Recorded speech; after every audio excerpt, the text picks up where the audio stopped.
Dan saudaraku, dan kemudian kita melihat yang pertama, pengaruh Roh Kudus. Ya, pengaruh urapan Roh Kudus, pengaruh yang manis dari Roh Kudus untuk pengenalan kita akan Tuhan. Amin. Dan saudaraku, kita tahu ya sebenarnya begitu sedikit tentang Tuhan. Itulah sebabnya perlu selama-lamanya nanti untuk mengenal Tuhan kita, karena Dia Tuhan yang besar. Ya, oleh karena itu saudaraku, kita harus betul-betul bersandar kepada Roh Kudus supaya kita bisa mengenal Tuhan kita lebih dalam lagi. Haleluya. Nah, yang pertama kita lihat bagaimana Roh Kudus mempengaruhi pengenalan saudara akan Tuhan. Yang pertama, pimpinan Roh Kudus kepada kebenaran. Di bawah pengaruh yang manis Roh Kudus, saudara akan dipimpin kepada kebenaran. Suatu saudara membaca Alkitab. Haleluya. Jadi saudara waktu baca Alkitab, Roh Kudus itu akan berbicara kepada saudara. Dia pimpin saudara kepada kebenaran. Dan tahukah saudara, firman Tuhan berkata, kebenaran itu akan membebaskan kita. Kalau Roh Kudus berkata-kata saudara, Dia akan pimpin saudara kepada kebenaran. Yang artinya saudara tidak perlu takut saudara melenceng. Karena ada juga orang Kristen berkata, takut kali aku menyimpang dari jalan Tuhan, takut kali aku melakukan hal yang salah. Tidak usah takut. Kalau hati saudara murni seperti itu, datang kepada Roh Kudus, biarkan Roh Kudus memenuhi saudara, penuh dengan Roh Kudus, berbahasa roh, minta Roh Kudus menerangkan arti Alkitab, maka Dia akan memimpin saudara pada segala kebenaran. Justru Dia lebih mau memimpin saudara pada segala kebenaran. Haleluya. Roh Kudus memimpin kepada kebenaran, sudah. Jadi siap-siap. Jangan tidak bersiap sedia. Karena kadang-kadang Roh Kudus itu bekerja dengan cepat. Roh Kudus bekerja dengan tiba-tiba. Saudara sudah doakan itu beberapa lama. Saudara sudah pikirkan itu. Saudara sudah tanya kepada Tuhan. Haleluya. Ya, setiap hamba Tuhan harus dikuasai Roh Kudus. Amin. Jangan bergantung lagi kepada indera dan memakai pikiran, terus memakai kepintaran manusia. Harus mau bertanya kepada Roh Kudus. Apa yang harus kulakukan Roh Kudus? Apa yang harus kukerjakan hari ini? Bagaimana aku menghadapi ini? Nah, saudara sudah doakan itu begitu lama. Dan ketika Roh Kudus itu, saudara baca firman, Roh Kudus itu bisa berbicara kepada saudara. Kebenaran-kebenaran firman itu bisa muncul keluar. Dan itu juga merupakan satu berkat bagi saudara. Karena bisa saja Tuhan berkata, khotbahkan ini kepada jemaatmu, kata Tuhan. Tuhan pimpin seperti itu. Haleluya. Yang kedua, Roh Kudus mengingatkan. Ketika saudara berada di bawah pengaruh yang manis Roh Kudus, maka saudara akan terus diingatkan tentang segala yang sudah dikatakan Yesus. Yohanes 14 ayat 26. Ini sangat indah sekali saudara, karena setiap firman Tuhan yang pernah kita baca, kalau kita membiarkan diri kita dikuasai Roh Kudus akan bisa mengingatkannya kepada kita. Firman Tuhan yang kita dengar daripada gembala sidang atau daripada pengajar-pengajar saudaraku, pemimpin-pemimpin kita, saudara, Roh Kudus bisa mengingatkannya kembali. Dan firman Tuhan yang pernah saudara baca, Roh Kudus lah yang mengingatkannya.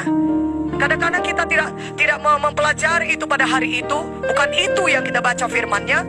Tapi ketika kita melayani seseorang, Roh Kudus bisa mengingatkan kita. Dan hal ini bisa kita peroleh dengan cepat. Dan kita tidak menjadi buntu kalau kita membiarkan diri kita dikuasai Roh Kudus. Segera Roh Kudus akan menolong kita, karena memang kerjanya ini mengingatkan kita untuk firman Tuhan yang pernah diajarkan kepada kita. Haleluya. Yang ketiga, pengajaran langsung dari Roh Kudus. Kalau saudara berada di bawah pengaruh yang manis dari Roh Kudus, maka saudara akan diajari langsung oleh Roh Kudus. Roh Kudus itu bisa langsung berbicara kepada saudara, dan Dia mengajari saudara akan hal-hal yang bahkan belum pernah saudara dapatkan dari orang lain. Karena Roh Kudus itu bisa mengajar kita secara langsung. Sebab di 1 Yohanes 2:27, sebab di dalam diri kamu tetap ada pengurapan yang telah kamu terima daripadanya. Karena itu tidak perlu kamu diajar oleh orang lain, tapi sebagaimana pengurapan yang mengajar kamu tentang segala sesuatu, dan pengajarannya itu benar, tidak dusta, dan sebagaimana ia dahulu telah mengajar kamu, demikianlah hendaknya kamu tetap tinggal di dalam Dia. Jadi kalau kita tinggal membiarkan Zoe menguasai kita, Roh Kudus menguasai kita tiap hari, saudara akan dapat banyak hal-hal yang baru dari Tuhan. Ya, tidak secara implisit itu dikatakan kepada saudara ya di dalam sidang Tuhan ini, tapi ketika saudara berada di tempat pelayanan, saudara dengar langsung dari Roh Kudus, ini begini, ini begini, ini begini, ini begini. Haleluya. Yang keempat, pengetahuan dari Roh Kudus. Kalau saudara berada di bawah pengaruh yang manis Roh Kudus, saudara akan mengetahui banyak perkara. Dan sebenarnya saudara, kita tanpa diajar oleh orang lain, sudah ada nih Roh Kudus itu berbicara kepada kita.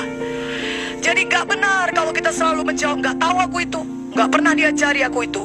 Sejujurnya sebenarnya kalau kita mau jujur, sebenarnya kita pun sudah merasa itu bukan hal yang benar dilakukan. Tapi kita mengeraskan hati dengan memakai tameng, aku tidak pernah diajari seperti itu. Dan kita berkata hal-hal yang seperti, padahal sebenarnya Roh Kudus itu adalah Roh Kudus yang berbicara. Dia langsung mengajari kita. Dia memberitahukan kepada kita banyak perkara. Banyak perkara. Tentunya yang perkara-perkara yang perlu saudara ketahui, yang dirasa perlu untuk pelayanan atau kehidupan pribadi saudara, Roh Kudus sangat berbicara.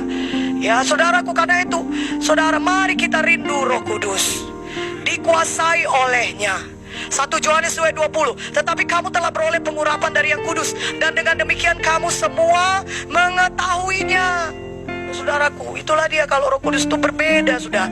Kalau zaman perjanjian lama berbeda, hanya orang-orang tertentu yang dikuasai Roh Kudus yang diurapi. Tapi sekarang semuanya kita bisa mengenal pengenalan akan Tuhan, saudaraku, lewat Roh Kudus. Amin.